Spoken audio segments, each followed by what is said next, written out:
everyone, welcome to this video about minor 6 arpeggios and major 7 arpeggios. It's episode 3 of my one idea series in which I plan to take you from absolute beginner jazz niveau to, hey man, this guy can play, this guy or gal can play.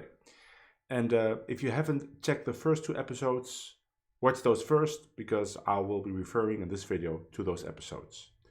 But episode 3 coming right up.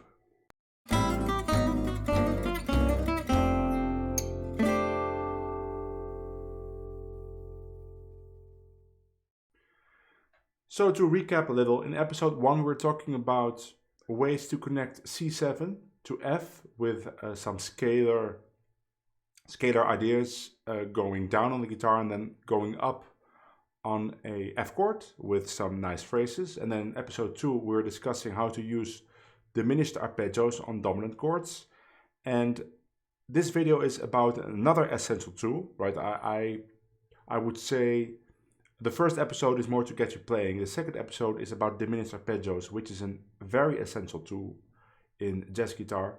And then this third episode is 2 other essential tools, and that is minor 6 arpeggios and major 7 arpeggios. And you can use those in various situations, and we will go over those situations in other videos. In this video, I just want to focus on how to play minor 6 on a dominant chord that resolves to a 1 chord. And we're going to use,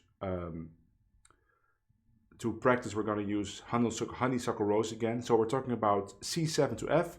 So we're going to use a minor 6 arpeggio on the dominant chord, and then we're going to use a major 7 arpeggio on F6 or F major 7.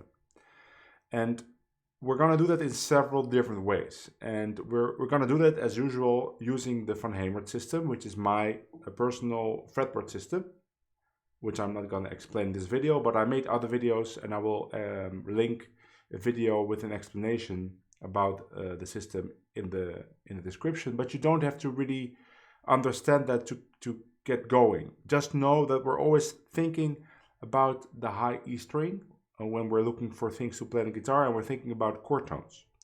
And before we do that, I just want to go over the fingerings I use for minor 6 and major 7. So let's just start with a minor 6 arpeggio, and we're gonna do a G minor 6 arpeggio. But from now on, I don't want you to even think about that it's G minor 6.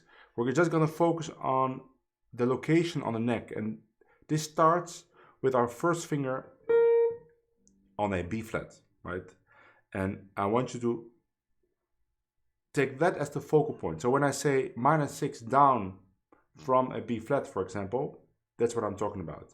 So I'm not talking about B flat minor 6, because I just told you we're gonna play G minor 6, but my point of reference is always the first note. So minor 6 down from the B flat is just gonna be always this fingering. So to give you an example, if I would say, oh, minor 6 down from an E flat, we're gonna play the same fingering, which I will go over in a moment. Right? And then we're not playing E flat minor 6, we're playing C minor 6. But that is not really important anymore. What is important is the starting point. So we're going to practice minor 6 from a B flat down. And I tap that out. And by the way, if you want to download these steps, you can always download every tap I made for every video on my Patreon, and the link is in the description. So here you see 3 arpeggios, a minor 6 arpeggio, and then 2 major 7. Let's start with the minor 6. So this is the fingering I use. Right. So that is 6, and then it's 8, 5, 7, 8, 5, 7, 5, 6.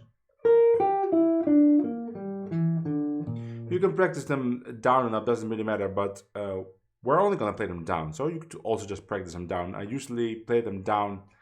I think 95% of the time I'm playing this specific fingering I'm playing down. So now practice them in a string rhythm, 3, 4. and practice it with my metronome system, which I won't explain, but I will link a video about that in the description. And then maybe practice it just starting on other notes. Just so say to yourself, okay, I'm gonna practice this starting on an F sharp. So the 2nd fret. Or the 14th fret. Okay, so practice it on a D. On a G sharp. I mean, it's the same thing every time, right? The movements stay the same, but just to get fluent with this thing on the entire neck. Okay, next arpeggio is also how we're gonna use it. We'll talk after this, but first, let's just learn the fingering. So now, 2 ways to play a major 7 arpeggio. One starting on the A string, and one starting on the low E string. So this is gonna be F major 7 arpeggio, and we're gonna start on E, which is the 7th fret on the A string. So and my reference point for this arpeggio would actually be a note. Would be the root note. So it's F major 7, and my 2nd finger is on that F, and we'll start just 1 fret below, like this. 3, 4. 3, 4. And I like to play this specific arpeggio with 2 fingers, like Django. I only changed it for the last notes. I play 3, 4. But at the beginning it's 1, 2, 1, 2, 1, 2, 2, 1. I would urge you to try it like that. It's very easy, it feels very comfortable. But if you want, you could play it like this. So 3 and then nothing wrong with that. Maybe you find it easier. I like this 1, 2, 1, 2 feeling. And then the other way to play it, that's the 3rd example, starts on the low E string, and it starts again. I have my 2nd finger on the F, and I start 1 fret down, and I play 3, 4. Don't mind my E string ringing. Right, and again, these 2 fingerings, practice them all over the neck. So let's say, okay, I'm gonna do A flat. Let's do A flat major 7. So I'm going to put my 2nd finger on the A flat, on the A string, and I'm going to play this fingering in. Or with my 2nd finger on the low E string.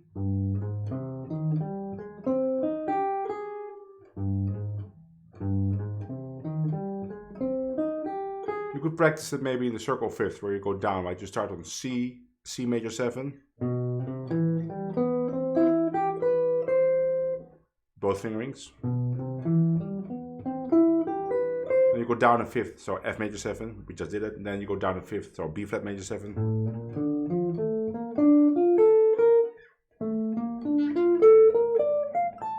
And I want you to be very aware of where you're starting. Just with the -6, just be very aware of the starting note. Or in this case, actually, it's 1 note below the root. Right, so just find a way for yourself to be very aware of what you're playing. Right, so in the -6 example, you're thinking about the starting note, and with the major 7, you're thinking about the 2nd note you're playing, which is the root. Okay, so now how are we going to use these arpeggios? In different ways. Let me get the tab.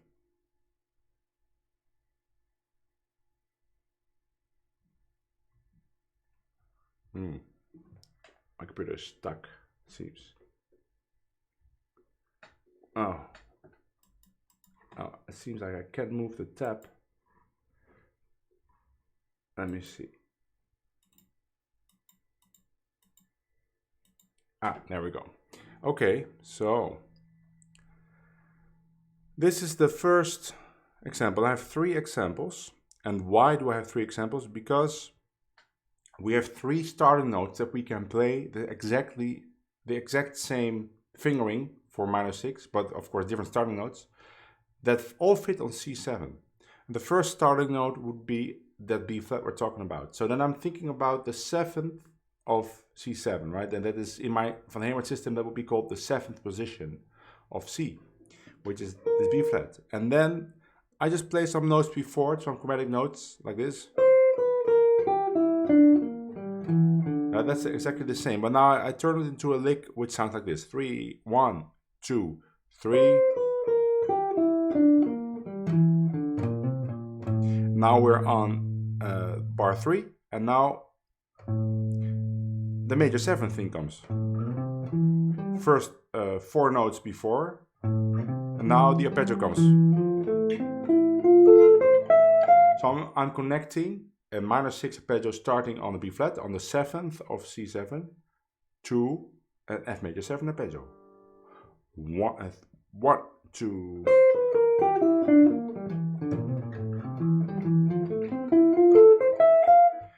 That is a phrase from C7 to F, which we'll practice with a backing track. So I'll get Hemert Rose, which is a backing track you can find on my channel, by the way. And there's a link to the backing track in the description.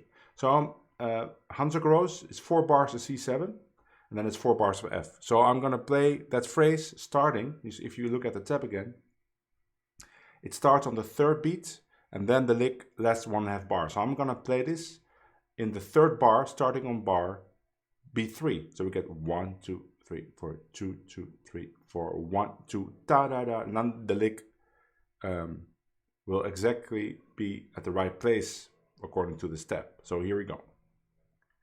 I will count with you. 1, 2, 1, 2, 3, 4, 1, 2, 1, 2.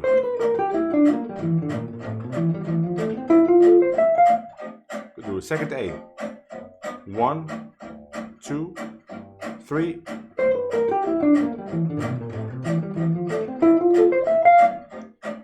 And then we get the bridge, and the bridge is F7 to B flat. So in F7 I can play this exact same thing. Now I have to think about the 7th of F7. Right, the 7th position of F will be in E flat. And I'll play this in fingerings.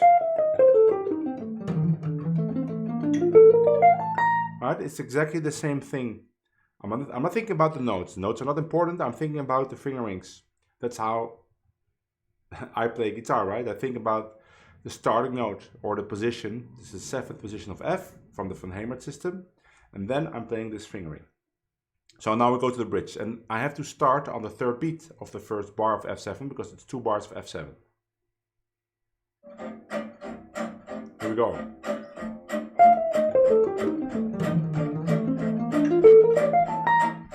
G7 and C7 and 3rd A.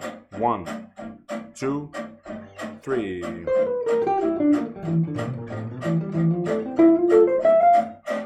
Yeah? So just practice it over and over. The backing track is very long.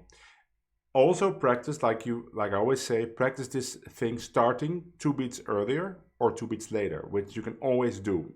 I will demonstrate it once, but I will only do it once to save time. But if you watch episode 1 and 2, I'll do it, especially episode 1, I'll demonstrate all possibilities. But let's say I play this phrase starting 2 beats earlier. So I would start on the 1st beat of the 3rd bar. And now you would say, oh, but then you would be too early on the F. But that doesn't matter. I explained that too in the 1st episode. But being too early or too late is a nice effect. You don't have to be always at the same time as the rhythm section. In fact, sometimes it's preferable that you don't do that to create some tension. So I'm going to start, let's say 1st A, I'm going to start too early. And then 2nd A, I will start too late. So then I would start on the 1st beat of the 4th bar. Doesn't matter if you can follow it, just listen. I will count.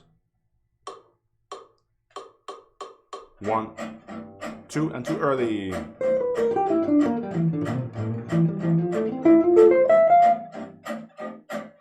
Second A. 1, 2, 3, too late. Let's start too early on F7.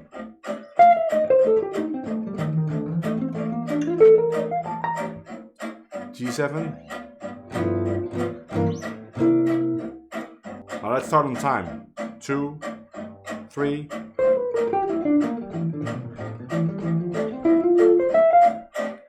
Yeah? That's all that there's to it. Let's go to the next. Let's do the next example. Now the first phrase, so the phrase on C7 will be exactly the same fingerings, but the starting note is now a D flat. That would be the 1st position of C but shifted one fret up, right? Because so my first finger is on the flat 9. You could think that the flat 9 is on a D flat, but then the first lick is exactly the same. And then we're going to F with like this. So here's the major 7 arpeggio. And I have a nice little ending. So the whole phrase sounds like this: 1, 2, 3, 4.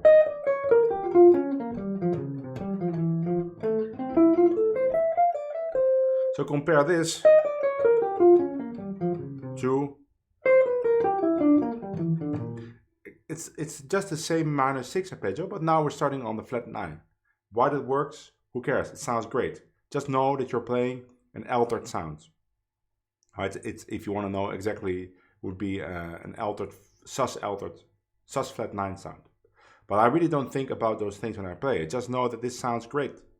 So I think about the starting note, which is a D flat, and then I play 2 notes before it. Chromatic, but you don't actually have to play that. You could start immediately. Right, those are not just embellishing notes. But you could play more notes. Or whatever you want to play before. Just as soon as you hit that D flat, you're going to play that lick down. So let's play this with the backing track exactly the same way. Oh,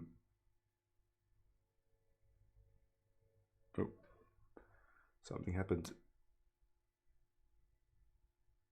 Exactly the same way we just did. So, and I will play it on time, too early, too late, doesn't matter. 1, 2. Sorry. Let's do it again. 1, 2.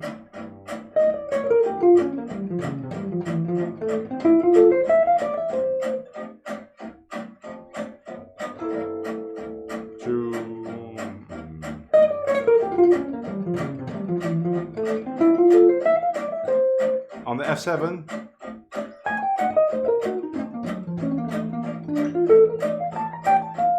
so, right, so I have to play the first position of F, which is here, but one shifted one fret up, so it's the flat 9 of F. And then the lick is like this.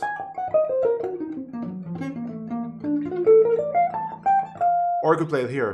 But now there are some open strings. 2 to be exact. You could figure that out, or you just play it high. And then, now, let's just continue because we're on a roll. I feel we're on a roll here. Let's go to the last one. Because we can also play this exactly the same thing starting on E, which is the 3rd of C7. So it's the 3rd position of C7, right? Like here. So look at this phrase: 1, 2, 3.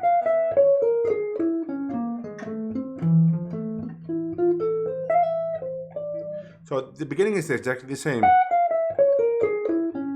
But now I resolve to F in a slightly different way because we're in a different position of the guitar. And then I play that F major 7 arpeggio starting on the low E string.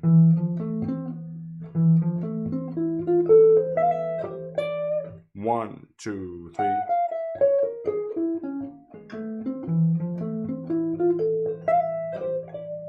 So I have to play it on F7. I have to play it in the 3rd position of F, which is an A. And I play the same thing. 3, 1, 2.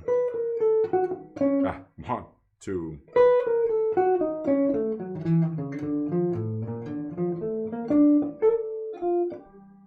One, 2.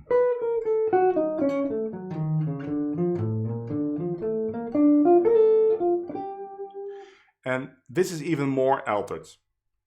This is the most altered version, right? And altered just means that you create some extra tension. So the first one sounds the most inside, the most normal. The second one creates little tension.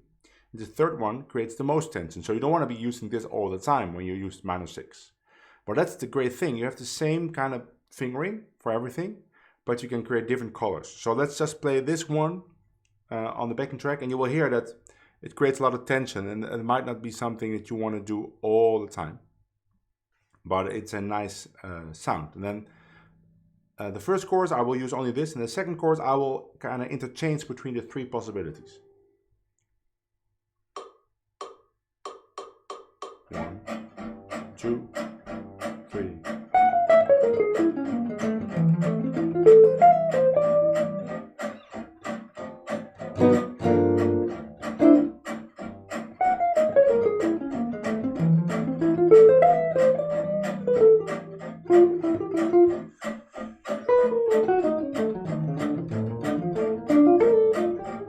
G7.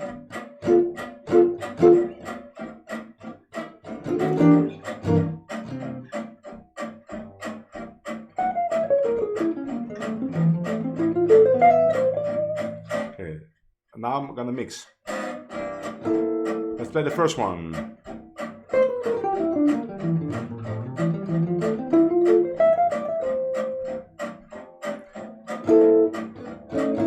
Play the third one.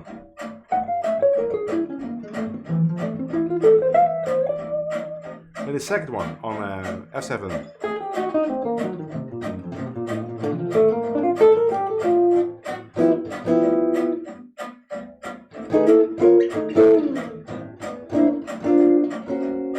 First one.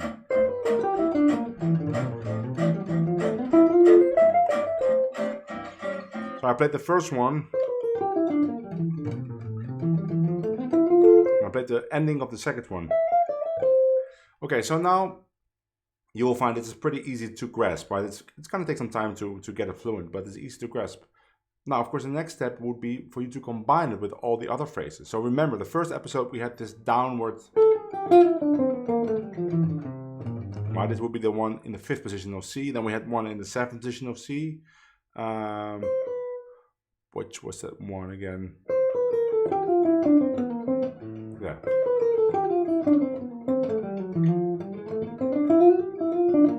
Now look at this one. This starts exactly the same as where we're doing in this episode. So when you're in the 7th position of C with your finger on the B flat, you have two choices. You can either play that phrase from the first episode or the one from this lesson. So in that way, you start to combine everything. In the 2nd episode, we're talking about diminished, playing diminished. Right?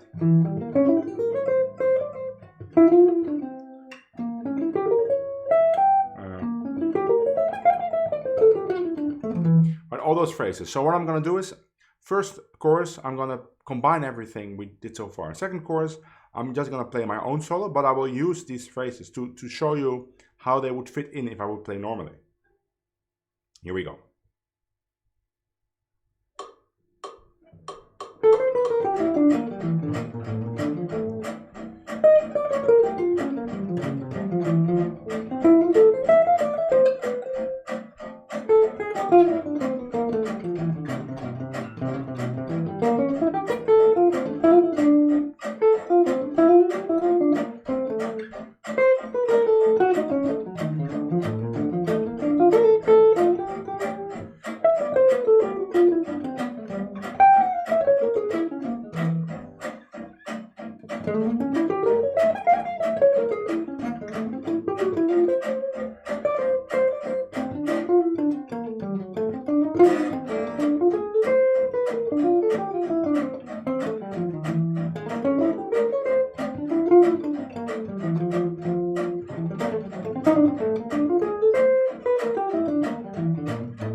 So a couple of things happened. For example, what I did at one point, I played diminished up, then minor 6 down. I played, what else did I do? I played, I mean, that's a good combination to play minor 6 down, diminished up, and then resolve where the one of the F licks, or play diminished up, minor 6 down. Okay, and in the beginning it's going to be very hard to see all these combinations, but if you just have to do it over and over again and practice everything separately first, but then after a while you start hearing and seeing those combinations. Sometimes you have to force yourself. Say, okay, I'm going to play diminished up as much as possible and play minor 6 down. Let's do that to finish. I'm going to play diminished up on the C7, minor 6 down and resolve. And sometimes I'm going to play minor 6 down and then diminished up and resolve. No plan, it's just going to be spontaneous, but maybe in the beginning you have to make a plan for this.